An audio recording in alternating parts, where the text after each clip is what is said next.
Technical ખામીને લીધે અનેકવાર ફ્લાઇટ મોડી કે રદ કરવાની ફરજ પડતી હોય છે, ત્યારે આવો જ કિસ્સો સુરત એરપોર્ટ પર બન્યો છે।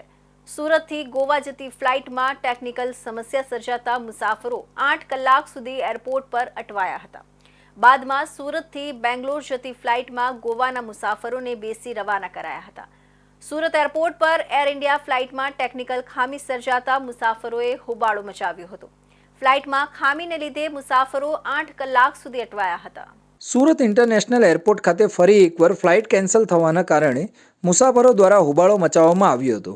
સુરતથી બેંગ્લોર જતી એર ઇન્ડિયાની એક્સપ્રેસની ફ્લાઇટને ટેકનિકલ કારણોસર રદ કરવામાં આવતા મુસાફરો મુશ્કેલીમાં મુકાઈ ગયા હતા। જ્યારે કંપની દ્વારા 24 કલાક બાદ ફરી ફ્લાઇટ હોવાનું કહેતા મહિલા મુસાફરો વિફરી હતી અને સ્ટાફને ખખડાવી નાખ્યો હતો।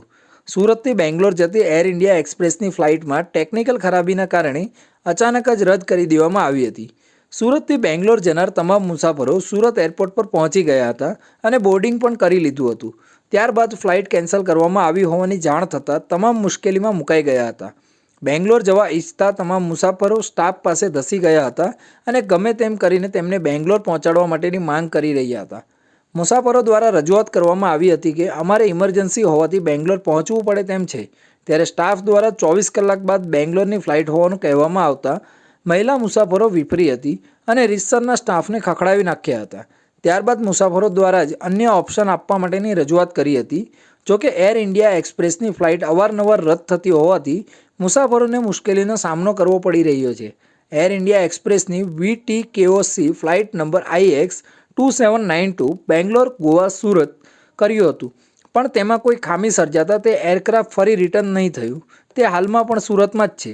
સુરત ગોવાનું એરક્રાફ્ટ ફેલ થતાં એર ઇન્ડિયા એક્સપ્રેસની ફ્લાઇટ સુરત બેંગ્લોર જે ડાયરેક્ટ ઓપરેટ કરવાની હતી તે નહીં કર્યું અને ફ્લાઇટને સુરત ગોવા બેંગ્લોર કરવામાં આવી હતી।